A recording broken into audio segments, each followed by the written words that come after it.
Hello, everyone, and welcome to Justaposition Podcast, the podcast where we explore mental health, vulnerability, and personal life journeys with creators you know and love. So make sure you subscribe to the Justaposition YouTube channel and stream episodes. New episodes are out every Thursday, wherever you listen to your podcasts.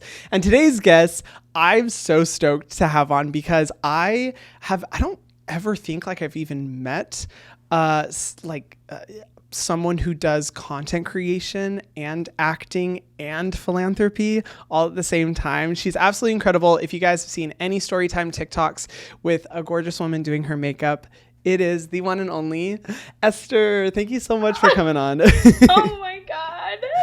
The fact that you just introduced me like that just makes me want to cry. I love you. Hi. Thank you so much for having me. I am so honored and so excited to be on your podcast. I think you are amazing, and I am so happy to be here, so thank you. Of course. No, it's totally my pleasure. Like, I'll admit, like, it hasn't been too long since I, discovered who you were, and it was primarily through your Storytime makeup TikToks, which are, iconic, super cool. And then, as I started to learn more and more about you, I was like, oh my gosh, she is so freaking cool. Like, all of the different things that you do, and it's like peeling back an onion with you, you just discover more and more. And I think more than anything, I just really gravitate to your positivity and your radiance that kind of shines through in your videos.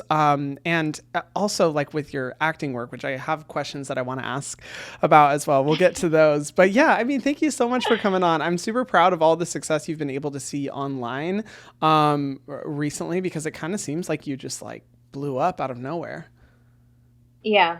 I started TikTok in 2020, and it was I was like, I'm going to give TikTok a chance, and that's the last thing I'm going to try with social media. Mm-hmm. Before that, I had done YouTube, I had done Instagram, and I had invested into YouTube like a full-time job. Mm-hmm. It was 8 hours a day of filming and editing, and you know what that's like. Yeah. It's like a full-time job, and I just never saw anything from it. So when I started TikTok in 2020, it was just the perfect time. Mm-hmm. I just saw the trend, and I went, and I'm eternally thankful and grateful for TikTok. It's such a good platform. Yeah, it's so awesome. Yeah, because when I was doing research for this, doing my little research for this podcast, I didn't even realize you had a YouTube channel, because I'm so used to TikTok and your acting roles that I was like, oh my gosh, there's not only your main YouTube channel, but also the YouTube channel where you did vegan recipes and stuff like that. I was like, where has this been? I had no idea all of this existed. I am very multifaceted. I like to do a lot, and I have so much fun on social media. If I like doing it, I'm gonna do it. And if I'm good at something, I know that I can stretch that and make it fun for yourself. And I really invested into the production of that cooking show. Mm-hmm. And it's so sad because I started focusing more on TikTok, and it became my life. So I do want to get back into that. It's just so much work. Yeah. Thank you. I definitely want to. Yeah, well, hopefully you will at some point. But I totally understand that, because just having one social media platform is already exhausting enough, let alone trying to build more after that. But I'm so glad it's been able to work out really well for you on TikTok. I mean, for anyone who may be listening who isn't familiar with you, which I doubt is many, I would love for you to kind of first introduce yourself, who you are, what you do, all that kind of stuff. Yeah. So my name is Ester Tania. I make story times, vlogs, tutorials. I pretty much anything that makes me happy, I try to film for TikTok. I was raised in Nicaragua, born in Miami, but I am Nicaraguan down to my soul. I am pinolera, frijolera. Yes. I love going to Nicaragua. I visit every single year, multiple times a year. Mm-hmm. And I'm also an actress. And it's just the way you introduce me. I'm like, oh my God. You're all good. Fangirling. I love it. So I like to do a lot of stuff, and I basically have that motto in life. And recently I've just tried to adopt it more and more, that I'm just going to do the things that make me happy. And if it doesn't make me happy, if it makes me anxious, if it even makes me a little bit nervous, I'm just not going to do it. Mm-hmm. And it's been amazing. It's a really cool journey. That's so awesome. I love to connect with other people who are similarly similarly hate being bored and always like pursuing new projects and new things, and because like that is something that I either benefit and simultaneously struggle with, just always like wanting to do like new projects and pursue new things and have, you know, your hands in a bunch of different places. And I think what you're doing is awesome. So before we get into the questions, I want to ask some like rapid fire questions. I first am interested in like, what is your newest hobby as a multifaceted person? Like, what is the newest thing that you've discovered where you're like, ooh, I really like this shit? Oh, damn. Like, there are so many. Recently, I've taken up knitting. That is so nice, and it's like the perfect thing to just literally switch your brain off. I spend all day on my phone filming and reposting and editing, so I need something to like take my mind off of things. So I started knitting, but I'm also getting really into stickers and just like the fun things that like coloring and the fun things that I used to do. Like I bought my mom a coloring book and I saw her coloring in it and I was like, why don't I do it? And I started doing it and I was like, literally 3 hours later I had this like masterpiece in front of me and I was like, I never would have thought to do that, and it's such a simple thing. But those are the type of things that I actually need in order to like kind of relax. And of course like Netflix. Just watching TV is like a hobby. Of course. I love that. Yeah, like coloring is actually a really effective meditation practice. That's why a lot of like therapists will like use it with their clients in sessions. And same with knitting. Like I don't know if you know Tom Daly, the Olympic diver, but like he'll go to his Olympic meets and he's like knitting while there because it helps to kind of like alleviate the pressure and the stress of all of that. And I'm like, that's so cool. I love little activities like that where it just like gets your mind in relaxation mode. So this is such cute. And it hobbies. also just gets your hands thank you. It's also just like the act of actually doing something with your hands rather than just, you know, watching TV, which I love, but like you actually engage your brain and your hands into something. So it's such a simple thing, but it's actually so effective. It's cute. I love it. I need to try knitting because I've never gotten into it, but I have tried it. I feel like I need to get back into that. Okay, super cool. What's your go-to coffee order? I actually do not drink coffee. You are like the third guest that doesn't drink coffee. Blasphemy. What is this? I get jittery when I drink coffee, and I usually, if I'll have like a matcha latte with oat milk and a tiny bit of sweetener if I want something. But my go-to drink is kombucha. I love kombucha. I love kombucha. I used to make my own kombucha, and I would have like the scobies like in the dark underneath my bed, and it would make like kombucha from scratch. It's like kombucha is so freaking good. Okay, I love that. That's a good segment. I love that. You know what? As a coffee addict, I will forgive you for that. Kombucha. What's your favorite coffee order? Oh, honestly, I'm such a coffee purist. Like I'm one of those like boring snobby people that's like, I will have an iced espresso because like I feel like milk and sugar and flavoring dilutes the actual pure flavor tones of the bean. And I'm like, I just want it straight. Also, I consume so much coffee that if my coffee orders had milk, sugar, or flavoring in them, I would be 100 times more unhealthy than I already am. So I'm like, for my health's sake, like acting like I'm healthy, like because I'm so healthy. Fair enough. I drink like iced espresso, iced Americano, or just like cold brew and just like keep it straight black. Simple. Yeah. Simple. Okay. What is one thing that you regret spending money on? In 2010, I paid for a yoga retreat, and it was $7,000. I was so broke at the time, so broke, and it was in Costa Rica. It's the neighboring country to Nicaragua, and I was like, I definitely want to do that. And the promise was that you would learn how to become a yoga instructor. So I was like, oh my gosh, I'm gonna get that bag. I'm gonna do it. And I sent them my money. 2 weeks later, haven't heard from them, and still to this day, have never heard from these people. It was a scam? $7,000! Oh my God. I fell for that? Oh my God. That would be my 13th reason. Like, oh my God. That's awful. That's so horrible. What the hell? Yeah, I chased after them. I was literally a broke 20-year-old, and they knew this too, which is like what gets fucked up. Me really angry now is like they target people. They know who they're targeting. So I just fell for that.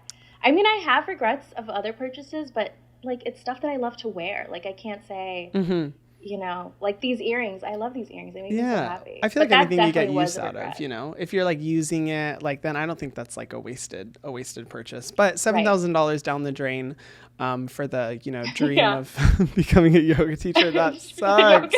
Oh my God. In Costa Rica. Oh my God. That's a shame. Okay, well. It's actually embarrassing. No, you're fine. Hey, scammers they can be really intense. And you were 20 years old. Yeah. And it was a while ago. So you're all good. Okay, last rapid fire question. Acting or social media? Which would you prefer? If I had, I don't know, Angelina Jolie's career, for sure acting. Because it's my passion. I mean, I've been doing it for 16 years. Wow. Okay. So, yeah. I've been doing it longer than not longer than I've been alive. More than half of, can you imagine, like, in my mother's womb. I know. Citing Shakespeare. But yeah, I think acting would be, because it's been my dream. But now that I'm doing social media more and more, I'm like, I'm prioritizing social media every day. And it is such a passion of mine. So it's a hard question to answer. But if I could have like an A-lister's career, for sure. Acting. Okay. I love it. Yeah. That's such a good question. That's such a good question. Soon enough. You'll be there very soon. It is on the horizon. I believe it. Thank you. Thank well, you. I want to first I want to kind of explore like where both your acting and your social media, you know, experiences, because like you said, you know, 16 years that you've been doing acting, and then, you know, you've been on YouTube. I saw videos from like 5-6 years ago. Like, you've been doing it for like a while. So you've really been able to have a lot of experience. Like, where did your passion for you know, acting come from in the first place? And then how did that, or did it translate over into your passion for social media as well? Exactly what you said. That's exactly what happened. So when I was 8 years old, have you seen the movie Little Princess? It's such a sweet movie. I love that movie. I mean, I recently like rewatched it and I was like, oh my gosh, there's some like problematic aspects to this movie, but it's like a beautifully filmed movie, and I love like the background score, like the music, everything. Oh yeah, it's beautiful. I completely agree with you, because now rewatching it still makes me, I still cry, I still get all the feels, but then I'm like, whoa, I can't believe they did imperialism. Okay. But it's still a classic, and I still appreciate it. So when I watched that movie, I knew I was like, okay, I really want to do what that little girl's doing. And I just happened to have the most supportive mother and siblings. My mom raised my 4 brothers and sisters and me on her own. Oh, wow. And, you know, as an 8-year-old, I told my mom I wanted to act. And the next summer we went to Miami, and she went and got me an agent, got me my first headshots. Wow. You know, she saved her money to get me those pictures. And, you know, I forever and ever will appreciate my mom for that, because she listened to me, you know. She could have been like, no, like, you're just 8 years old. You don't know what you're doing. You don't know what you want. But she really listened to me. And then, you know, acting became my life. I moved to LA. I started acting there. I went to an acting conservatory, and then I went back and forth between LA, New York, and Miami. And then in 2014, I was in the acting conservatory, and I just stumbled upon the world of beauty on YouTube, and I was fascinated.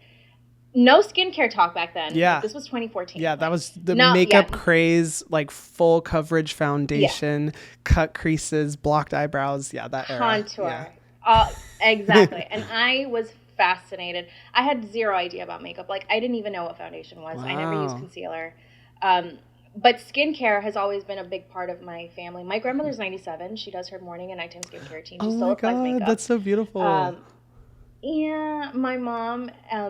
I remember she used to chase us around with like Pond's and Estee Lauder. She would save money and like buy Estee Lauder, and like we would all dip our little fingers and like put it on before school. That's so cute. And I know. And it, like, growing up in Nicaragua, people don't, like, sunscreen is not a thing over there. You're in the sun all day. And like in Nicaragua, we're surrounded by lakes and volcanoes. Like my school is outdoors. Yeah. It's all green. You play soccer at lunch.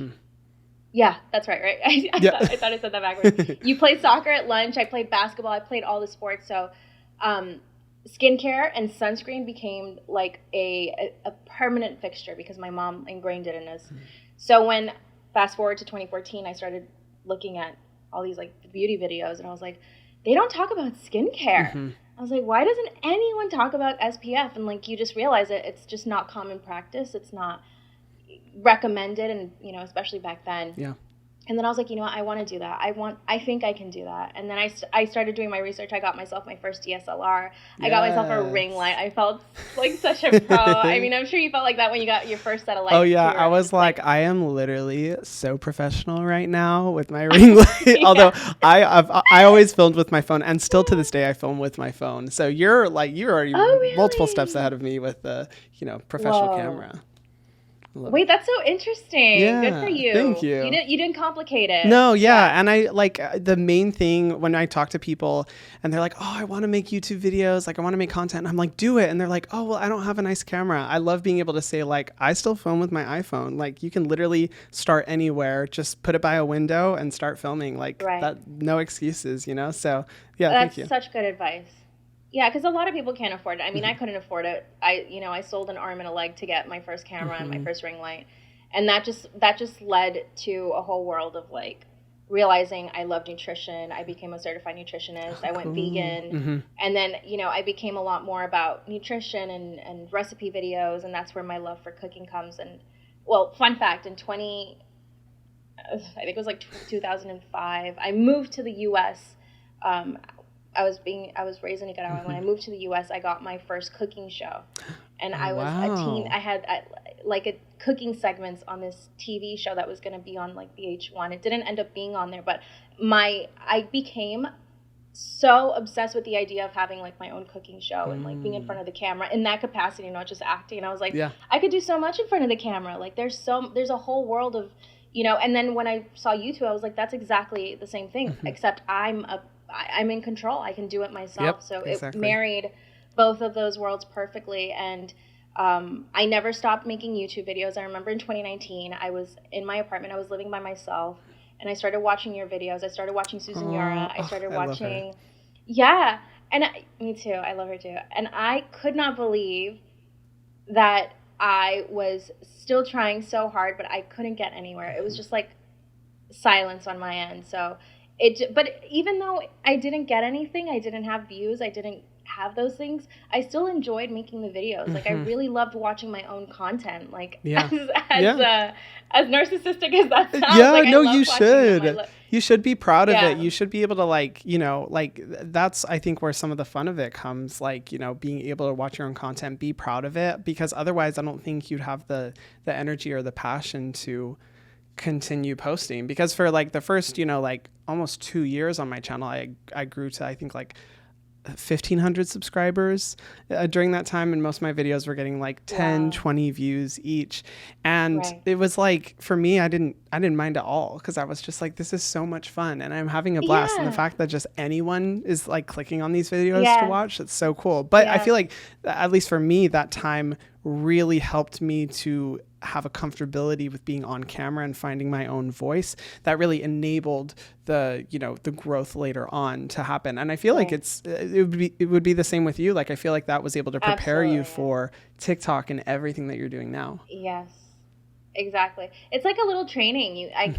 You gave yourself some like time to train and like realize, okay, this is how I want to talk, and I'm more myself like this. And because I used to have this idea of like what a beauty influencer was like, and I would try to replicate how they spoke. And now I look back and I'm like, oh, that's so cringe. Oh my God, it's so bad. That means you've grown. If you're cringing at your old self, if you're embarrassed of like where you were, that means you've grown and like you've come a long way. For sure. Absolutely. Yeah, I love that. Like, I love, kind of the experiences that you've had in both worlds. And actually, like, kind of a random question, because I know a lot of people are like talking about this right now. And with your experience, like getting into acting at such a young age, there's been a lot of conversation around like child actors. And specifically, like, I don't know if you've read Jeanette McCurdy's new book, I'm Glad My Mom Died. I haven't Yeah, I've seen so many videos on the topic, but I have not read Oh, the book. highly recommend it. I finished it in 2 days. Literally was like crying. Such a Wow. good book. But there has been a lot of like, discourse and conversation around like getting into acting at such a young age, and if that's a good thing. And like, what was your experience with like acting at such a young age and starting a really positive one? Was it something that you look back on with like fondness? I really do, because Good. my family never left me alone, and they were so incredibly supportive. Like, Good. my older sister is like my second mom. Like, my mom would be like, ask your sister for permission to go to that party, and it was like that, like Yeah. I was always so surrounded by by people that were looking after me. Yeah. And I remember I would do like small commercials, and to me that was just so fun. And I really do think it's so unfortunate if you don't have the support, if you have parents that don't understand what the consequences could be, if you're not taken care of, if you're not being watched, if you're not being treated well on set. And I've seen it with close friends of mine who were such young actors, and they're lost. It's hard to come back from a reality that is so heightened. I remember Justin Bieber said something like, I was on stage every single night, and like I was on this high all the time. So after tour, he would just have like huge depression spells. Yeah. And I get that. It's hard. Personally, I wouldn't want my kids to become child actors. I don't think I would want that. Yeah, same for me too. Exactly like what you were saying. I personally feel the exact same. When I was little and I was like growing up on a cattle ranch in the middle of Arizona, and I was seeing like Selena Gomez and like Demi Lovato on the screen, and I was literally like, I will do anything in my power to become like a child actor. Like that was my dream. Yeah. And my parents were like, Really? no way, it's not going to happen. They were like, we'll never support it. And so I was just like, screw you guys. And I like literally took on so many jobs to be able to like earn money to be able to get like a shuttle down to Phoenix, Arizona, where all the auditions took place. I was so determined to make it happen. But looking back personally, I'm like, I'm glad I didn't go that route, because I don't know if that like would have been like the best route for me to go. And I personally like don't know if like I would put my children into acting, but I'm so glad that you've had like such a positive experience with it, and that it really helped to kind of build you into the person you are today and connect you with a lot of opportunities. And that's like I was able to, so I haven't seen like all of your acting work, but I have seen like portions of it. I've seen like I was watching like different clips, and it's incredible to see the type of roles that like you've taken on, because some of them have been like really like dealt with some traumatic dark shit that's like very emotionally raw. Like one of the scenes where you are dealing with like domestic violence and with your child, like that is so freaking intense. And like has it ever been challenging to kind of like put yourself in the shoes of the characters that are going through those experiences, and like how do you kind of like mentally work through that? Oh my God, first off, thank you so much for doing the research. Of course. And for doing that Of course. at all. That's so amazing. Yes and no. Yes and no, because it's hard to mentally take myself to a place where I have to, like, part of me has to believe in some part of my brain and body that I could be going through something like that. But then I have enough preparation, because I went to an acting conservatory and I studied for years and years and years before that I know how to access those parts of me that are vulnerable. And but it's definitely traumatic. Let me tell you, it is traumatic. Your body doesn't know the difference between me crying because of my personal thing, or me crying because I'm required to think that I just suffocated my baby. It is traumatic, and right now I'm actually not I'm kind of staying away from roles like that, because just for my mental health, like I have so much going on, like with work and all these things. As soon as like a script comes across my desk where I'm just like, that's a little too much. Like I don't want to do that to myself right now. And Esther a year ago or 2 years ago would have never done that. Esther would have been like, I have to do this because I cannot say no. And I'm learning how to say no to things, and it's so much better because, like for example, that film I did, I was so happy to do it. I was so excited when I got the role, because it went on to be shown at different women's shelters and film Yeah, and it was an example of what to look for in a relationship and where to start recognizing the red flags. And I didn't realize that when we were filming it. You know, I was just like, oh great, I can add something to my reel. You know, it's another project under my belt. But the significance of a role like that, and then like you said, like some of the things that I take on are so traumatic. You know, God forbid you ever experience that in real life. But I think each film and each project has such a good journey, and that's why I say yes to those type of projects. But it is hard. It is definitely hard, but it's also so fulfilling because at the end of the day, when I see it, I'm like, oh my gosh, I can't believe I did that. I can't believe I was able to do that. And part of me is like, of course you can. Like, oh my God, what are you talking about? But it's really daunting. It's definitely daunting. You know, mental health parameters for yourself and prioritizing that over roles, because like, yeah, I can, when you talked about how your body doesn't know the difference between acting in real life, I remember Zendaya talking about that for Euphoria, you know, her role going through such traumatic things and having to redo the scenes over and over and over again. And, you know, she talked about how it does negatively impact your mental health because your body is in that panic mode. It's in that adrenaline mode. It's hard to differentiate that from a mental standpoint. And so the fact that you are able to kind of recognize when you should say no and prioritizing your mental health in that way is a really great feat, because it's in an industry that is very dead set on like, you need to take every single opportunity that you can to just grow and put your name out there and all of that. And in line with that, like you've through your content been such an advocate of like mental health and recognizing, you know, how people can improve their mental health and giving tips and recommendations and talking about your own experiences. Like, given your experience with acting and particularly, which I'll get into this, social media, which is a whole nother can of worms when it comes to how it impacts your mental health. Like, what has your mental health journey been, and what are some of the things that you do to like make sure that you're taking care of your mental health? I'm pretty good at recognizing when something's affecting me, and I will take myself out of the situation, or you know, I won't post that video, or I won't take that audition, because I've done it for so long that I know I've sacrificed a big part of myself, like my sanity, to you know, be the psychotic person on screen, you know, and I know that I don't have to do that anymore. Like, it's okay to step back from that. So that's, as far as my journey, I recognized that there are certain things that do affect me, and I know when to step away. And now when I want to, when I'm trying to figure out how I'm going to deal with this thing, I just have to be close to my family. Like, I have to be close to my friends. I have to have a supportive community.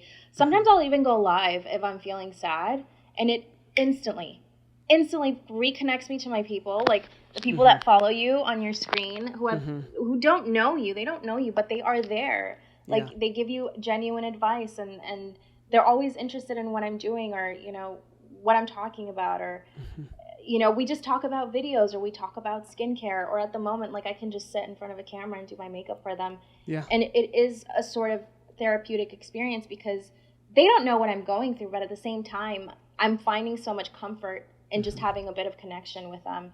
And actually, now that I moved to LA, we were just talking about this. Yeah.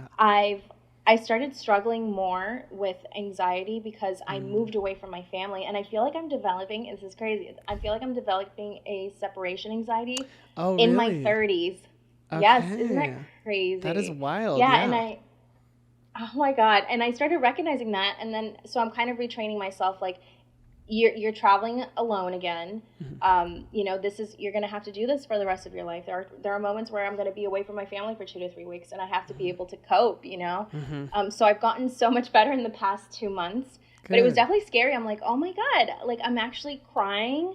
I feel, you know, I don't know if you guys experienced this, but like, when you, as a kid, would go to a sleepover and you're in someone's house, you don't know the parents, I mean, you're friends with the kid, but you're not home. You don't feel safe. And I don't know if you ever got that feeling when you would go to sleepovers like that. Yeah, and I started feeling that homesickness feeling. And it was just like, I want to call my mom and tell her to come pick me up. You know, like that's the feeling that I was getting. Like, mom, get over here. Come over here. Okay, Oh yeah. I mean, crazy. it's challenging. Like, I'm a firm believer that everyone at one point in their life should move to a new area that they're, maybe not super familiar with, move away from their family, like have an opportunity to redefine yourself, because it's such a drastically, self development phase of your life that I think is really beneficial. I think it's so good to really redefine yourself in that way. But the reality is that it's hard as fuck. Like when I first moved to Hawaii, I was just like, oh my gosh, because I didn't have a good relationship with my family. So it was liberating in a lot of ways in order to move to Hawaii. And so when I first moved here, I was like, oh my God, like this is amazing. I'll redefine myself. I'm going to become a new person. Yeah. And people don't talk about how difficult it is, because you are put in a very new environment where you don't know people, where you're uncomfortable, you don't have the support system in the same way that you had before, but you become so strong because of it, which is why I think everyone should do it. So like props to you for being able to do that and like taking that, big leap of faith, because it's not anything to, discount at all. It takes a lot of courage. And it's hard to make friends as an adult, like to actually make friends that care about you. Yes. It is. I wouldn't say it's impossible, but it's definitely a self-worth and a self-recognition journey. Like you start recognizing the things that you don't like about people. And I'm like, oh my God, I see that in so many people that I meet in LA. I'm like, but you can't do that all the time. Yeah. You have to accept them. Yes. I can't be this like little judgmental thing in like in the corner of every single event I go to, like, okay, no, oh my God, no. Yeah, it's hard. tricky. Like after college, that's when I realized, like, holy fuck, it is so hard to like meet new people and like make friends. And especially like when you've grown to a point, and let me know if like you can relate to this too, but like as you work on your mental health, as you kind of figure out the person who you are and the type of people that you want to surround yourself with, it really shrinks the friend pool a lot, because you're, like you were saying before, it's like, I feel that sometimes it can be definitely judgmental, but sometimes it's like, for me at least, I'm like, I'm very protective of the energy in my life and the people that I surround myself with. And I want to make sure that I'm only surrounding myself with people who inspire me to be better and people who I look up to.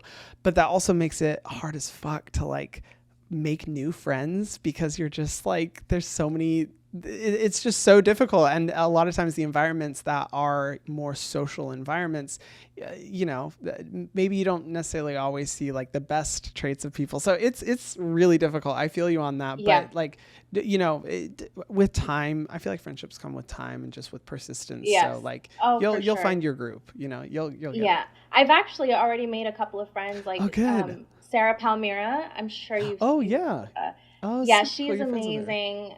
Yeah, we've become friends, and she's so sweet, and she's the type of person that I can actually talk to, especially about social media. We both have similar jobs, and it's always hard to find people that you can actually be honest with about these like topics that a lot of people don't understand what my job is. They think she's just making videos. Like, that's so weird. Like even some of my family, they're like, "What do you do? Like, how does that work?" And like, I'm like. Yep. It's fine. It's just like I say, it's fun, but it's also hard when you can't really speak to people that don't understand. So I've been able to make some new friendships, and it's so refreshing. But at the same time, I like you said, I'm so protective of my energy, and I don't want to let anybody in who might have, not that they always do, but like an ulterior motive, or even my time, like giving my time, or like going into certain things, it can be draining, and I'm always in the back of my mind, I'm like, oh my God, I have to film this, or I should be memorizing lines, or I should be doing all of these things, and then I feel guilty if I don't do that, and then I'm like, no, Esther, disconnect, it's fine. So when you meet the right kind of people, all of that kind of goes away, and I'm like, no, I'm having fun, I'm just gonna relax. So I intuitively know, I'm like, you're my peeps. I know that I'm good with you. I'm safe. I love that. Yeah, exactly. Like everything you said, I completely relate to. And the thing I've noticed with like really quality friendships is that they, at least for me, have come with time.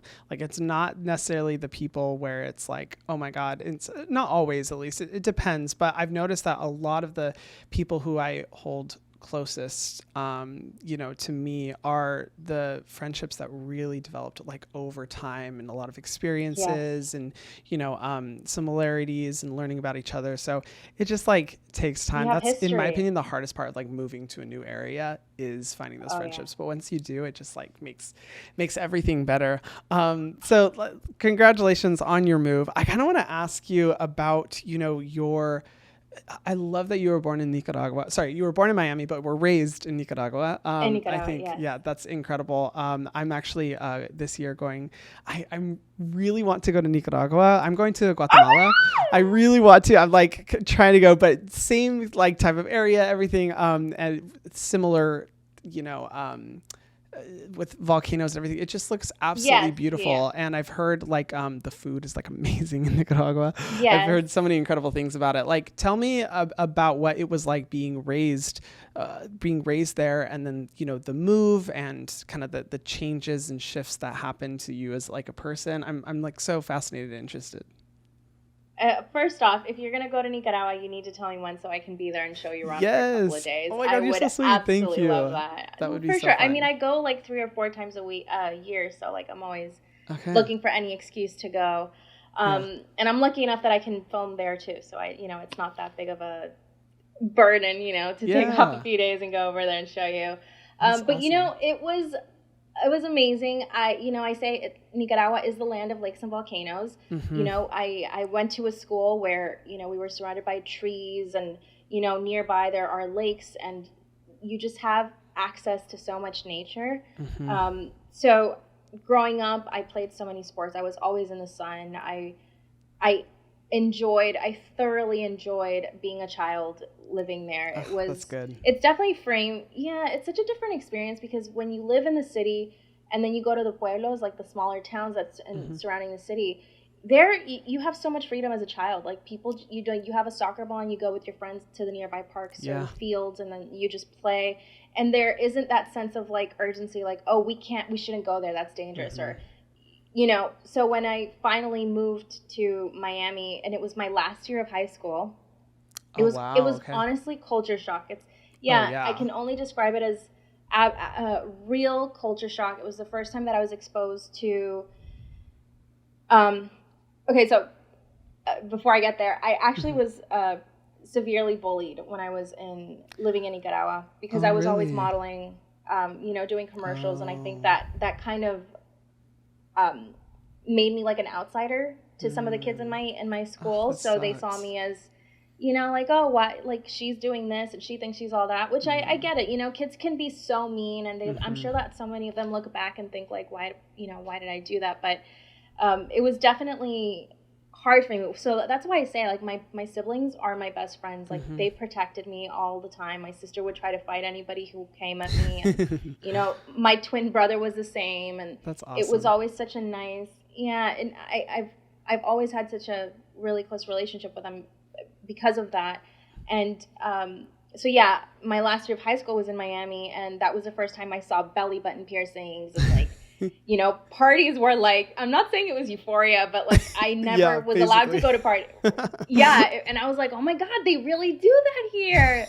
And I had a very thick accent, and I remember like one of the first things I had to try to do was get rid of my accent. So I would try to like blend in, and I was also like one of the new girls in school. So like I remember a boy telling me who was actually Nicaraguan at the time, and he said, there's a bet going around between some of the football players to see who can get you first, and I was like, oh my goodness, oh my God. And I was like, that just would never happen in Nicaragua. I'm like, this is like high school. It's like American high school. It's such a different dynamic.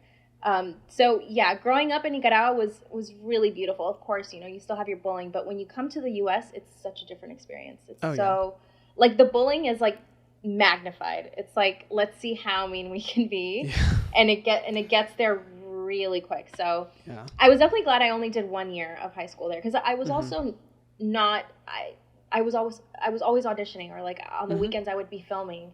I did a lot of radio as well, so like I was always doing other things other than school. So like my priority was never to be like an A+ student. You know, I Yeah, didn't really yeah. invest my time in that. So which is so bad too. Like looking at, I'm like, damn, I got away with a lot. I got away with it. Hey, you know, it's different paths. You know, I'm a firm believer that traditional education is not, you know, determining factor of like whether or not you're going to be successful. So, and you were, you know, you were working then, you were making it happen. And yeah, I mean, Yeah. that would be really difficult moving during high school, like especially at that time of your life, Yes. like moving over and Yeah. experiencing all that culture shock while simultaneously working and trying to go to school. I mean, I find it fascinating, like, kind of see, I love hearing from people who lived in other countries and like moved to the USA, kind of like what their contrasting experiences were of where they, you know, were raised versus the USA now. And I feel like, you know, the USA has just like, it has a lot to work on in terms, well, for everything, but especially in terms of like, you know, recognition of immigrants, of minorities, of, you know, people who are essentially non-white. Like there's so much work we have to do. And like one of the things I love about your content is your pride in, you know, your heritage and growing up in Nicaragua and you as a Latina and talking about your experiences. Like, I think it's beautiful that you highlight that so much, because it's exactly what we need in social media, in media representation overall. There just needs to be more, not only diversity, but just recognition of the individual experiences and the individual things that, you know, people from Nicaragua or anywhere else can offer. So like, I'd love to hear from your perspective, like, what was that contrast like in terms of, you know, going into the acting world and going into the social media world? And what do you think we could really work on, you know, in the USA as a country in terms of recognizing more people who are like you? Yeah, it's such a good question. So, Thank you. when I started social media, I didn't know any other Nicaraguans. Like I had, like this was like back in 2014, but even like in 2020, I just didn't know of anybody who was doing what I was trying to do, who spoke fluent Spanish, who spoke fluent English, who had lived in their country and also in the U.S. You know, it's kind of hard to find that dynamic. And I quickly realized that I was either it's like we're separated. There's the Latin group that speaks Spanish, and then there's the Latin group that doesn't speak Spanish, or they don't know how to speak it well, and they get shamed for that. I'm in the group that speaks, you know, Spanish is my first language, so it's kind of, and it's such a real thing. It really does happen.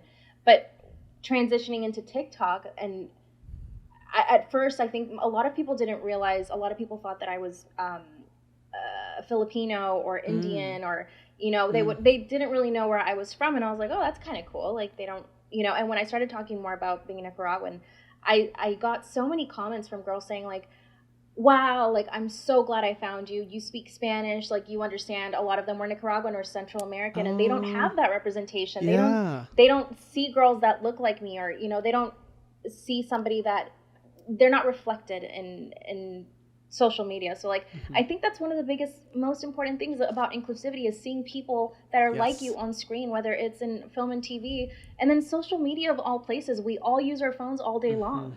How many times have I seen a girl that is from Nicaragua or looks like me or speaks Spanish or talks about the things that I talk about? It's so, so rare.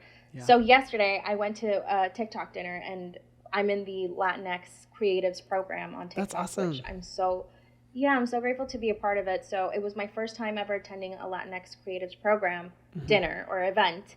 And I met so many people that do exactly what I do. A lot of them are Puerto Rican or Colombian, Peruano, Peruvian. And it was such a breath of fresh air. But even then, it's a small group.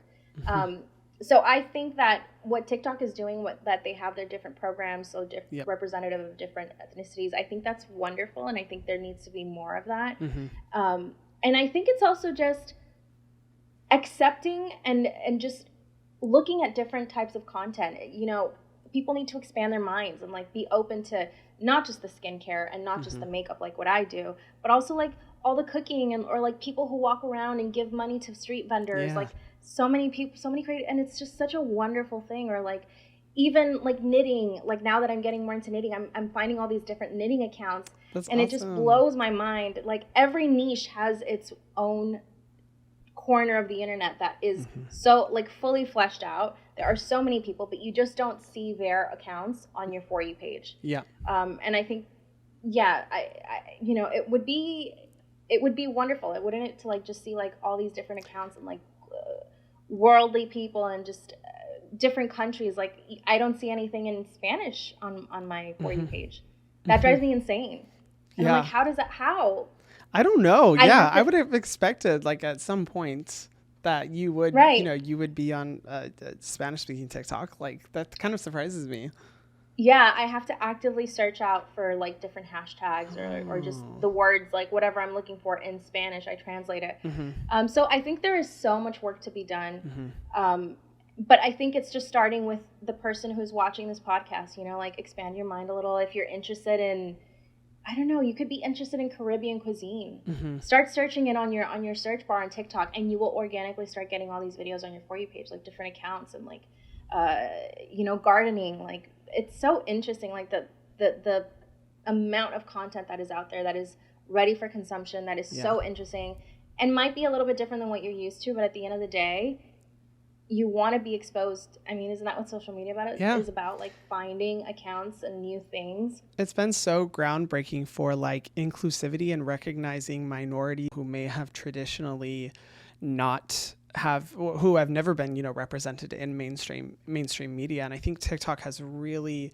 one of the reasons I love it, and I absolutely love my For You page, is because it's just so rich in diversity and culture and so, like all of the world, different experiences. Like there's so many, you know, like Black content creators, you know, doing incredible things on my For You page. Indigenous content creators from like way up in the north of like Canada or Alaska, whom I would have never thought to like choose to consume that content necessarily, like explicitly, but now I get to watch so much of their content, and I think it's really incredible to see. And I really kind of like what you were saying. Your For You page is basically like what you make of it, and if you choose to, you know, engage with that type of content, it'll really help to like open your mind. And I think TikTok, for me personally, I don't know if you agree, but I have become so much more knowledgeable about social issues, cultural issues, just other cultures, practices, you know, of people in other countries and just different lifestyles. And it's opened my mind 1,000 times more than even just a few years ago when I didn't have TikTok. And I think that's the really beautiful thing. And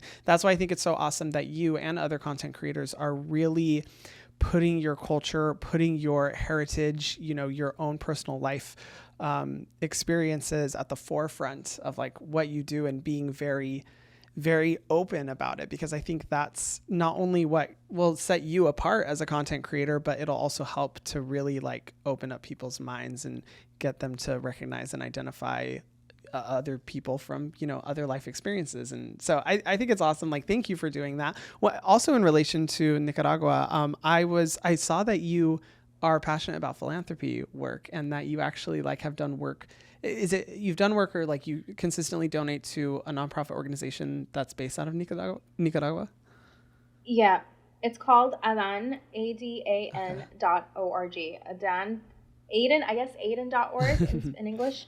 And it's such a wonderful organization. I have a huge, huge, huge love for dogs. I mean, my dog is right there sleeping. And in Nicaragua, unfortunately, we have a huge problem of just stray dogs on the street who have, you know, they don't have homes. There's an overpopulation of them, and it's really horrible. It's really, really, really sad to see. And this organization takes dogs off the street. They nurture them, nurse them back to health. They have different doctors that they have access to. They get donations, and then basically the animals get to live out the rest of their lives there, or they get adopted, and it's so sweet, awesome. And I love it so much. Yeah, so I've been donating for about a year now, and I'm actually starting to work with them now, where I'm going to start making content and talking about it on my TikTok. And I'm so excited to see. Yeah, because there aren't a lot of organizations like that in Nicaragua, and when I do find them, it's essential. We cannot afford to not help and promote these organizations that have actual resources that are actually doing something good, because it's hard to find that, and you might see it in a different country, but when I'm from there, so I see what they're doing. It's hard to quantify in your mind, like, oh wait, is my money really going towards medication or anything like that? So that's a huge part. And another thing that I love doing is donating skincare and makeup to women's shelters, homeless shelters. I've been doing that for 2 years now. That's and awesome. In Miami here, I donate to Camille's house, and every time, like, they know me so well, and I am so happy to do that. Like, that's the least I can do. I have so much access to all of these beauty brands and makeup and skincare and clothes and hair care and body care. And it's unrealistic for me to just keep it all and have a huge, ginormous closet of it, because I can choose to do that. But why would I do that when I know that I can try things out, I can review it, and if I like it, I might keep one product. And this is my rule. I keep one makeup product from all the boxes I get. The rest is either donation. I do a lot of giveaways, but the donation pile is always the biggest pile, because I know that these are women that don't have access to these products. They might never be able to get to use an Hourglass blush, they might, and they don't have access to it. And a lot of them are looking for jobs. A lot of them need preparation. A lot of them, don't have access to hair care. And a lot of women don't know how to take care of their hair. You can't just use a bar of soap for the rest of your life. It's not. Yeah, they deserve nice to be able to nice pamper themselves and to have that, experience. I love that. That's so cool. By the way, these organizations that she's talking about, I will have them listed in the description box below if you guys are watching on YouTube. Like, thanks for shouting them out. Yay! I'm such a huge proponent of just philanthropy and charity work and getting involved, helping the community in whatever way it looks like. I think it should be celebrated, no matter what it is. If it's dogs, if it's humans, if it's makeup, whatever it may be. I think that's beautiful. So thank you for talking about that, because that is something I firmly believe in, and I have to hold myself back on my personal pages from not just talking about charity work and philanthropy all the time, because I'm I wanted to talk about it all the time. Thank you for asking me, though, because a lot of people don't really ever ask that question. I do interviews and they don't really ask those things, and I'm like, it's interesting, because that's what sets people apart. You start realizing the values and who you should be supporting, because these are the people that are going to be talking about these social issues. And why. So I'm sure you feel that you can't talk about it on your socials much because it upsets people? It's just, I think if I would talk about it personally all the time if I could, that would be the majority of my content. But I think, and you understand this, people primarily follow me for skincare related content. Yeah. And so, if there's a influx, I think, of just a lot of content that's focused on that, it doesn't necessarily appeal to the main reason why people are watching my videos or watching my content. And that's totally fair. Yeah, I try to keep it balanced. Totally that's fair. why for me I have my brand Selfless, which incorporates charitable work into it, so that I know it can create something that is doing the work, even if I am not able to post about it as much as I want. And that's why I love that you talk about it. I mean, thank you for sharing those, because I think any nonprofit work is amazing that people are getting involved in. And I think it's awesome. I'm also excited to see your content around it as well.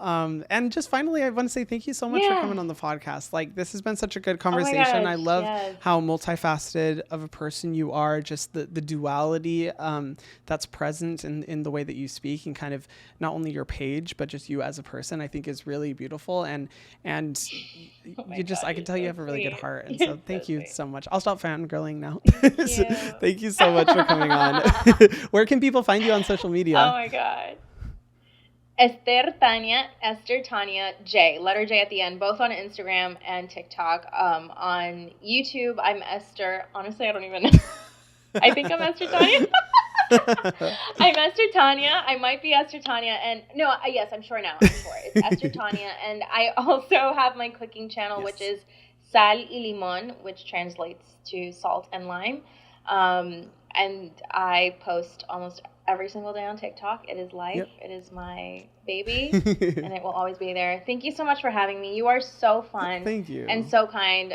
Everything I'm telling you, you just understand me, and you can go off of what I'm saying because you have similar experiences, and that's really valuable. I love that. Thank you. I appreciate the kind words. No, it's honestly an honor having you on. Yeah. Everyone who's watching or listening, make sure you go follow her accounts, and make sure you also subscribe to the Justaposition podcast channel, the YouTube channel. We post the videos there, and make sure you go listen on whatever platforms you listen to your podcast episodes on. Thank you so much again for coming on, and this has been a presentation of Cadence 13 and Honesty Studio. New episodes out every Thursday, wherever you listen to your podcasts, and I will see you guys in the next one.